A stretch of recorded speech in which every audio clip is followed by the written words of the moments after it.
इयत्ता 6वीच्या विद्यार्थ्यांना गोविंद त्रिभुवनचा नमस्कार. माझं चॅनलचं नाव देखील गोविंद त्रिभुवन आहे.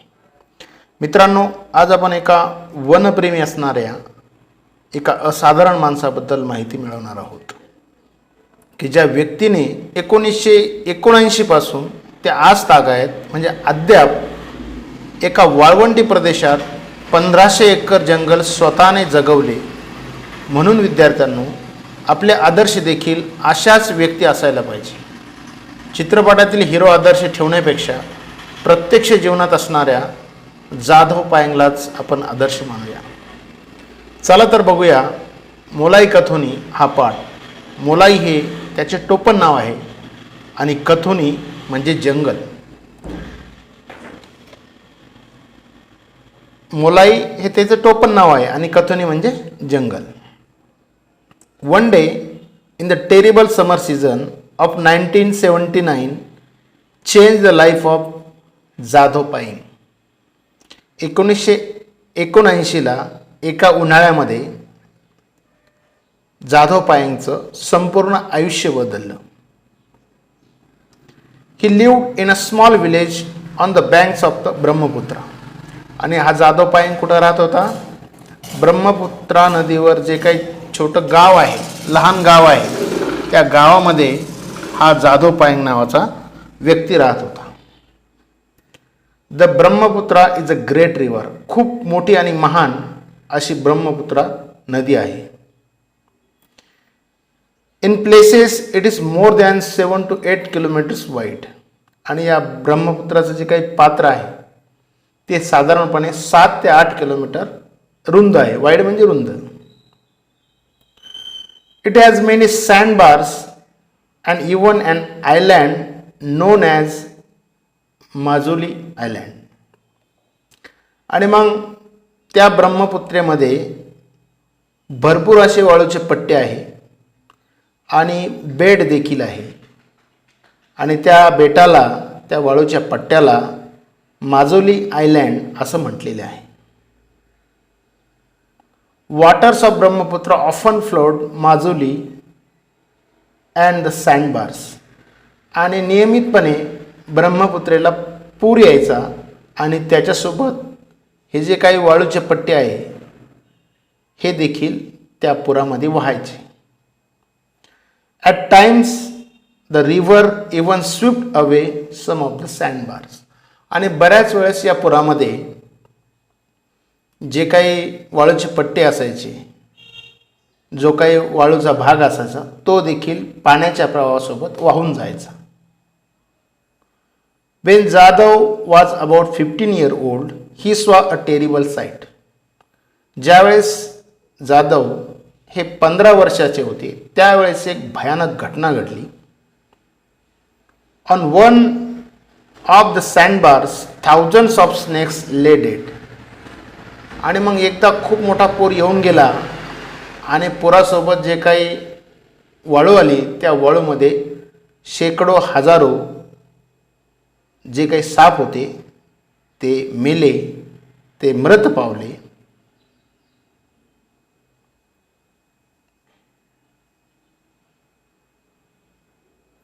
दे had been washed ashore with the flood. आणि सर्व जे काही साप होते ते पाण्याने वाहून किनारी आले. With no trees to protect them, they had all died in the scalding sun. आणि मग ते वाहून आल्यानंतर त्यांचं संरक्षण करण्यासाठी तेथे सावली नव्हती, झाडं नव्हती आणि ते संपूर्ण जेवढे जे काही साप वाहून आले होते पुरामध्ये ते पूर्णपणे मेले. कशामुळे? उष्णतेमुळे. वर उष्णता आणि खाली वाळू आणि त्यामुळे हे साप मृत पावले. Jadhav was simply horrified. जाधवला या घटनेमुळे त्यांना फार वेदना झाल्या. He sat down and wept. ते बसले आणि दुःख करू लागले.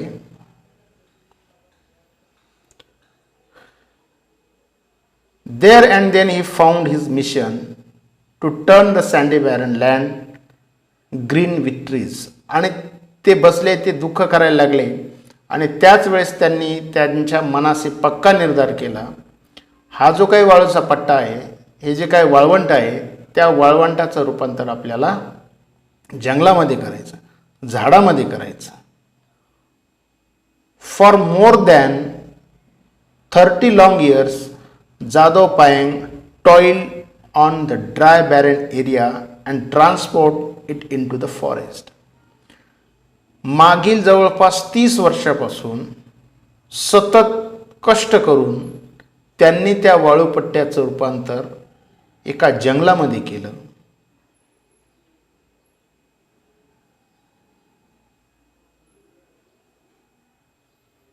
Jadhav Payeng's family and friends called him Molai.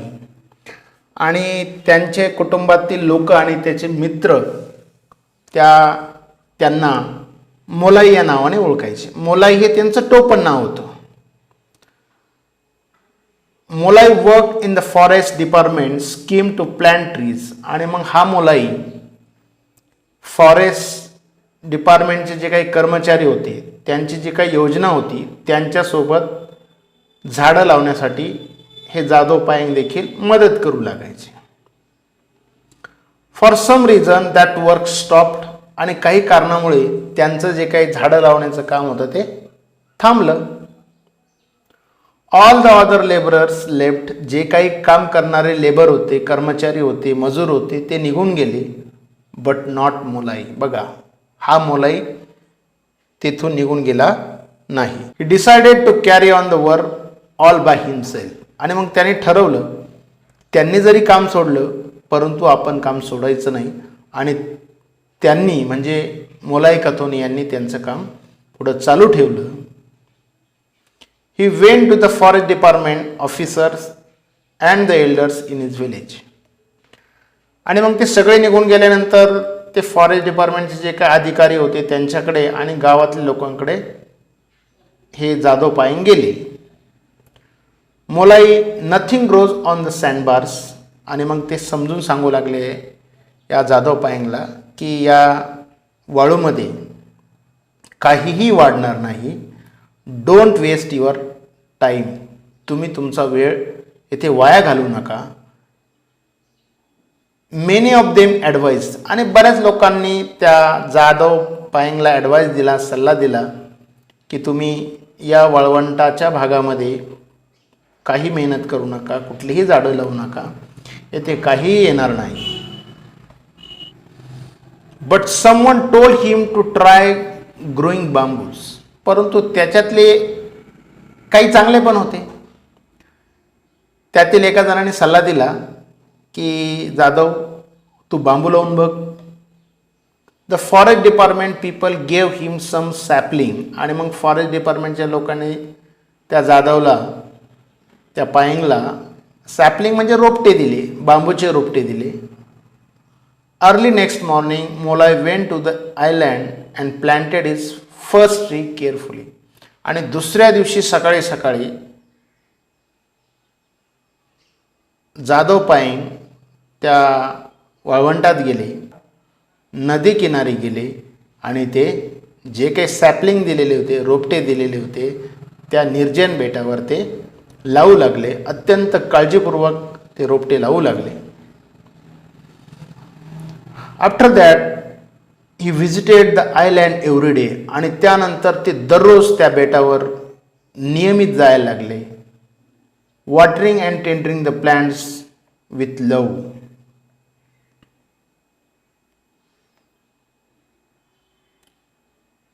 आणि त्या झाडांना पाणी देणं, त्यांची काळजी घेणं, टेंडरिंग म्हणजे काळजी घेणं, अत्यंत प्रेमाने त्या झाडाची काळजी घेणं, त्यांना पाणी देणं, ते दररोज ते काही काम करायला लागले.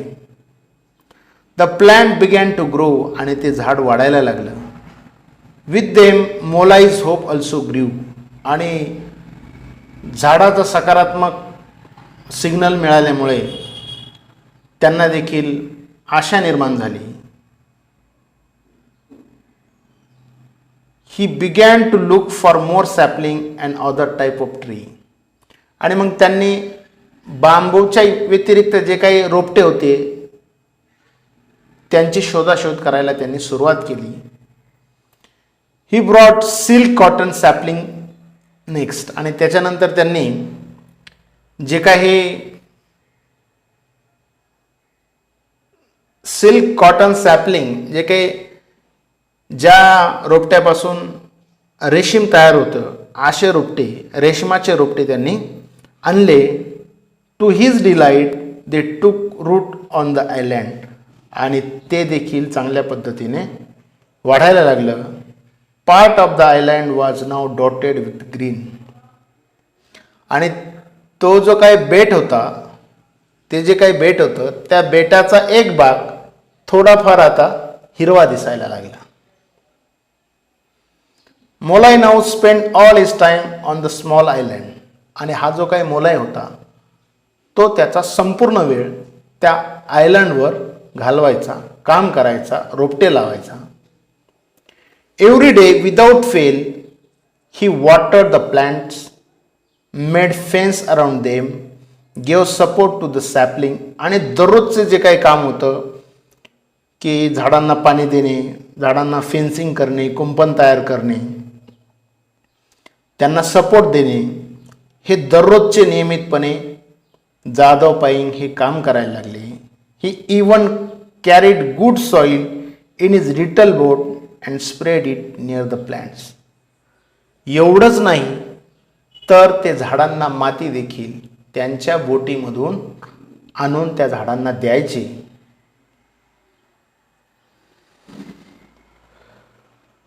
Someone told him plants are good for the soil, आणि काही जणांनी सांगितलं की माती तयार करण्यासाठी, मातीला भुसभुशीत करण्यासाठी लाल मुंग्या चांगल्या असतात. They could make the sandy soil fertile, आणि त्या ही जी काही जमीन आहे, ही जी काही वाळू आहे, ते भुसभुशीत करतात, फर्टाईल करतात. त्यापासून पीक, झाडं रोपण्यासाठी त्या मुंग्या चांगल्या असतात.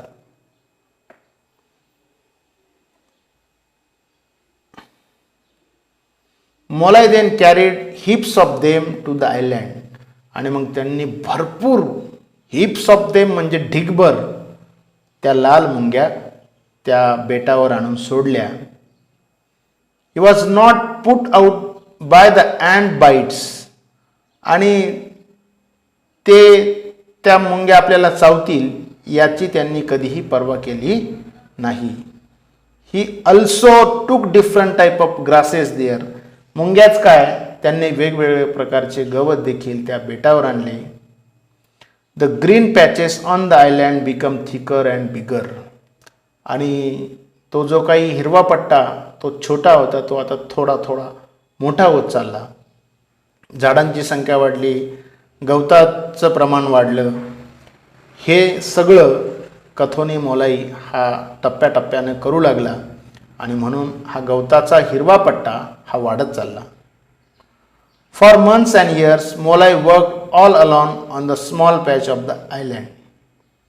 फॉर मंथ्स अँड इयर्स, महिनाभर काय आणि वर्षभर काय, मोलाई वर्क ऑल अलॉन, आणि मोलाई एकटा त्या बेटाचं रूपांतर जंगल करण्यासाठी मेहनत करू लागला. ही lived in the company of trees, आणि त्यांची जी काही कंपनी म्हणजे त्या मोलाई कथोनीला, जाधव पायंगला जी काही कंपनी होती ते दुसरं कोणी नसून ते झाडच होते. ही स्पोक टू देम, तो झाडासोबत बोलायचा. May be the trees understood his language, कदाचित या जाधवची भाषा त्यांना समजत असेल किंवा नाही, पण हिज वर्ड्स ऑफ अफेक्शन, परंतु त्यांच्या शब्दामध्ये जिव्हाळा होता, प्रेम होतं. They responded by growing vigorously, त्यांना जरी ती भाषा समजत नसेल, पण त्या जाधवची भाषा, त्याला प्रतिसाद ते कसे द्यायचे, जोमाने वाढून द्यायचे. विथ ट्रीज केम बर्ड्स, झाडासोबत पक्षी आले, कीटकं आले, इन्सेक्ट अँड ॲनिमल, प्राणी देखील आले. दे लाईक द प्लेस, त्या पक्ष्यांना, प्राण्यांना, किड्यांना ती जागा आवडली. Unknowingly they brought many more seeds to the place. Unknowingly म्हणजे इच्छा नसताना देखील त्या पक्ष्यासोबत, त्या प्राण्यांसोबत, त्या इन्सेक्टसोबत बऱ्याच नवीन बिया आल्या. The place began to get rich with different form of life. आणि मग या सगळ्यांच्या येण्यामुळं त्या प्रदेशाला, त्या भागाला हिरवं सौंदर्य मिळालं, हिरवी श्रीमंती मिळाली.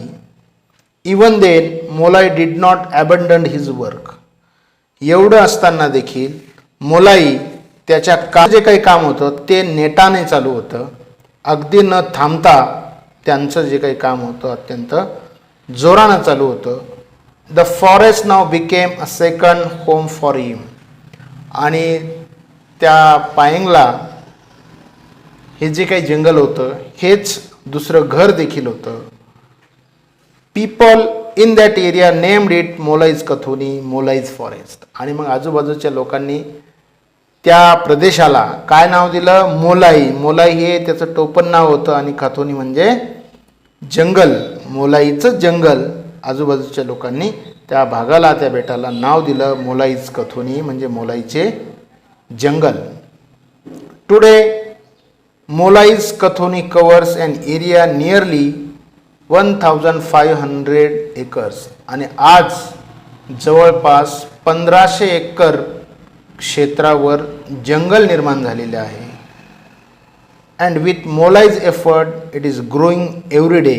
आणि दररोज मोलाईचे जे काही प्रयत्न आहे ते वाढतच आहे. म्हणजे झाडांची संख्या वाढत आहे, प्राण्यांची संख्या वाढत आहे, पक्ष्यांची संख्या वाढत आहे. It houses thousands of different trees and plant and birds and animal including deer, apes, even rhino and tiger. बघा, आता या जंगलामध्ये भरपूर प्राण्यांचे घरटी आहे, भरपूर पक्षी आहे, भरपूर प्राणी आहे. डियर आहे, एप्स आहे, रायनो म्हणजे गेंडा देखील आहे आणि वाघ देखील आलेले आहे. To cap it all, a herd of about 100 elephant has started visiting the forest every year.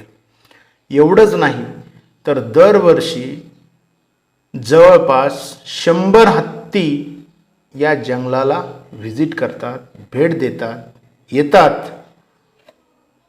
The elephant visit show that the whole forest is in very good health. Mola is happy man today. आणि मग एलिफंटच्या जंगलामध्ये येणं म्हणजे हे जंगल अत्यंत चांगलं आहे, प्राण्यांच्या हेल्थसाठी अत्यंत परिपूर्ण आहे, प्राण्यांसाठी मुबलक आहे. मोलाई इज हॅपी मॅन टुडे. आणि मोलाई आता सगळ्यात आनंदी माणूस आहे. All this was not just smooth selling. आणि हे जे काही सगळं झालं हे सहजासहजी झालेलं नाही, कुठलाही त्रास न होता झालेला नाही. त्याच्यासाठी खूप मेहनत करावी लागली. जे काही आता आपल्याला 1500 एकरचं जे काही जंगल दिसतंय हे सहजासहजी झालेलं नाही. Apart from the hardships Molai had to suffer on the island. खूप कठीण परिश्रम त्या मोलाई कथोनीने या जंगलासाठी घेतलेले आहे. Working there in heavy rains. चालत्या पावसामध्ये देखील त्यांनी त्यांचं काम थांबवलेलं नाही. ते अविरत काम करत राहिले. And scorching heat. आणि खूप उष्ण वातावरणामध्ये देखील, उन्हाळ्यामध्ये देखील, पावसाळ्यात देखील ते थांबलेले नाही. He had to face opposition from the people. आणि त्यांना स्थानिक लोकांचा खूप बऱ्याच मोठ्या प्रमाणामध्ये त्रास झालेला होता. He never thought of stealing from his forest but others did. Stealing म्हणजे चोरी करणे. त्यांनी एवढं जंगल 1500 एकराचं त्यांनी स्वतः तयार केलं आणि त्यांचं घर 1500 एकराचं होतं, परंतु त्यांनी त्यांच्या घरामधून चोरी करण्याचा कधी विचार देखील केला नाही. But others did. परंतु बाकीच्यांनी देखील त्या जंगलातून चोरी केली. He had to guard his island against the poachers. आणि मग त्यांना त्यांच्या जंगलात एक गार्ड म्हणून, एक सुरक्षा रक्षक म्हणून त्यांनी काम केलं. आणि कशासाठी त्यांनी संरक्षण केलं? पोचर्स म्हणजे जे काही जंगली प्राणी असतात त्या जंगली प्राण्यांना मारून त्याची कातडी, त्यांचे दात, त्यांचे सुळे, त्यांचं मांस विकणारे देखील लोक आहे. आश्यांपासून संरक्षण करण्याची जबाबदारी त्यांनी स्वतः घेतली. यामध्ये त्यांना खूप त्रास झाला. When people wanted to cut down the trees, he stood up in their defense like a rock.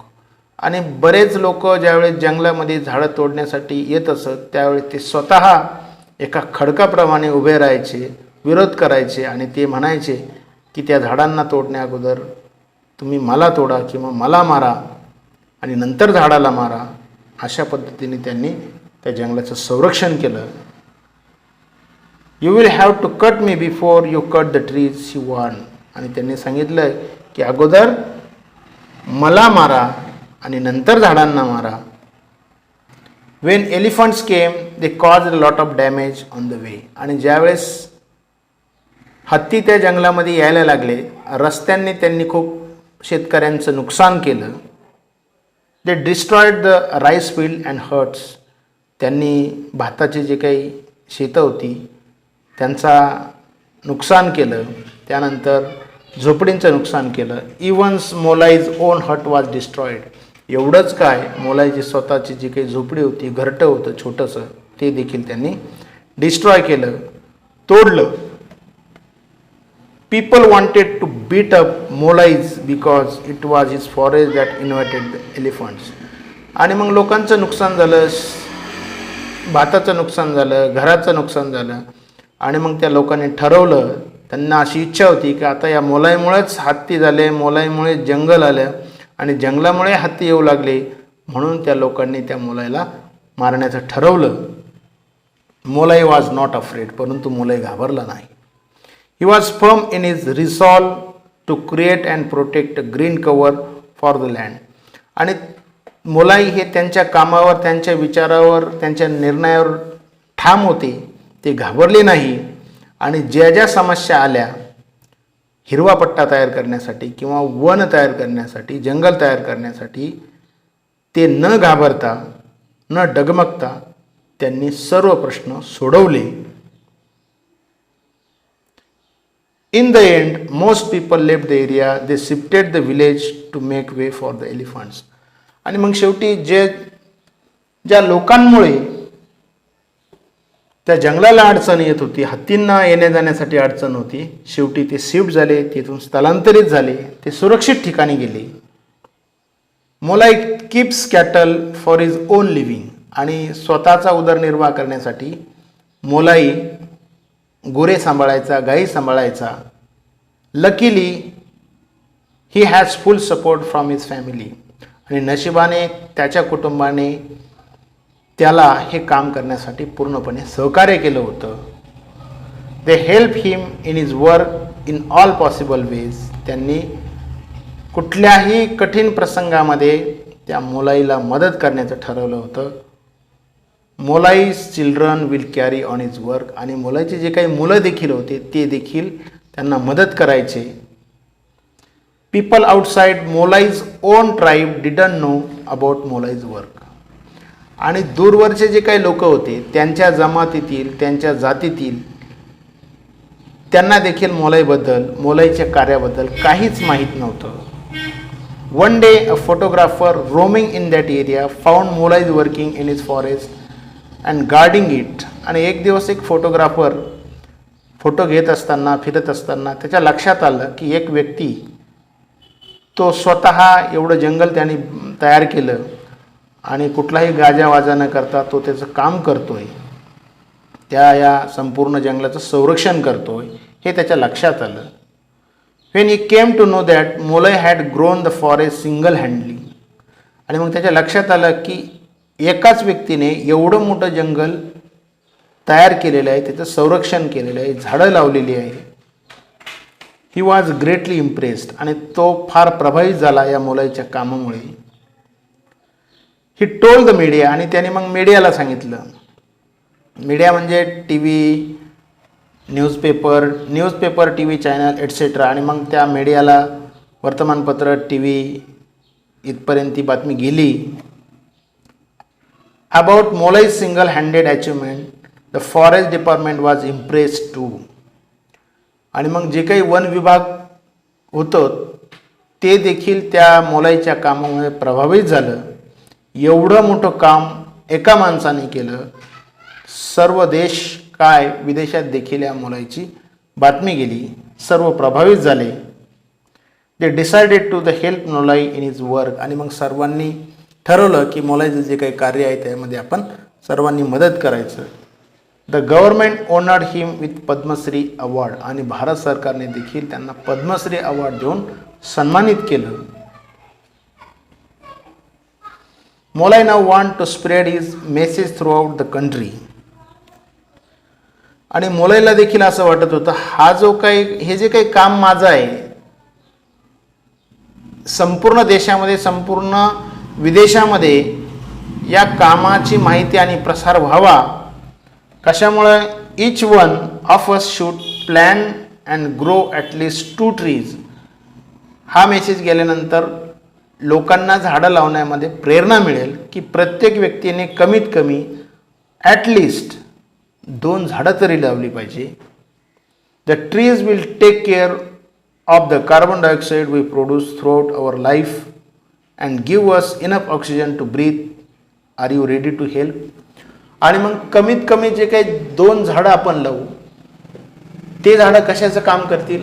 आपण जे काही कार्बन डायऑक्साईड तयार करणार आहोत, आपण जो काही विषारी पदार्थ सोडणार आहोत तो विषारी पदार्थ ते 2 जे काही आपण झाडं लावू ते शोषून घेतील. आणि परिणामतः ही सृष्टी ही निसर्ग हा ऑक्सिजन युक्त राहील. झाडं ऑक्सिजन आपल्याला प्रोड्यूस करतील. म्हणजे आपलं पर्यावरण आपल्याला जेवढा ऑक्सिजन लागतो तेवढं ऑक्सिजन आपण लावलेले झाडं आपल्याला देतील. अशी एक साधी सोपी संकल्पना, साधी सोपी इच्छा या जादव पायंग एका आदिवासी माणसाची होती की ज्याने संपूर्ण सृष्टीला निसर्गाचं महत्त्व, झाडाचं महत्त्व पटवून दिलं. निश्चितच तुम्हाला हा धडा समजला असेल. धन्यवाद.